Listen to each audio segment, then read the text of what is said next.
Good morning সবাইকে, সুপ্রভাত। আজকে গ্যাংটকে প্রথম দিন আমাদের। তো আজকেই ব্যাক করব।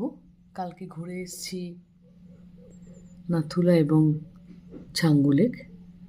আজকে স্টে করতে হলো, বাট আমি জানলা থেকে এত সুন্দর সকালবেলা ভিউ পাবো ভাবতে পারিনি। একদম জানলা থেকে দেখা যাচ্ছে গ্যাংটক শহরটিকে, বেশ সুন্দর লাগছে, তাই জন্য আপনার সাথে দেখালাম। দেখুন কত সুন্দর মেঘ।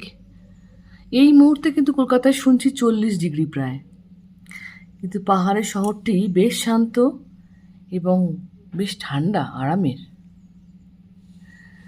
যদিও কলকাতা আমাদের কাছে খুব প্রিয় একটি শহর, তবে যদি ভগবান একটুখানি ঠান্ডা রাখতেন সত্যি ভালো লাগতো।